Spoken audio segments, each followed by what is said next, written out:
আসসালামু আলাইকুম। আশা করি সবাই ভালো আছেন। আমিও ভালো আছি মোটামুটি। খুব একটা বেশি ভালো তা না। আমি কিছু কথা বলতে চাই। কথা হচ্ছে সাকিব আল হাসানকে নিয়ে। আচ্ছা, আসলে আমরা সাকিব আল হাসানকে কিভাবে চিনি? সবাই। সাকিব আল হাসান অবশ্যই একজন ক্রিকেটার। তাকে আমরা ক্রিকেটার হিসেবে চিনি।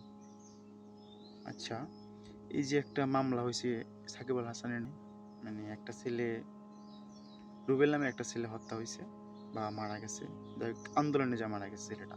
গার্মেন্টসে জব করে ছেলেটা। আমার জানা মতো, আমি যতটুকু আসলে জানি।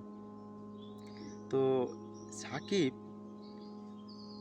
ছেলেটা 5ই আগস্ট মারা যায়। আর সাকিব তখন কানাডায় টি-20 খেলতেছে। ওই দিন সাকিব আল হাসান ম্যান অফ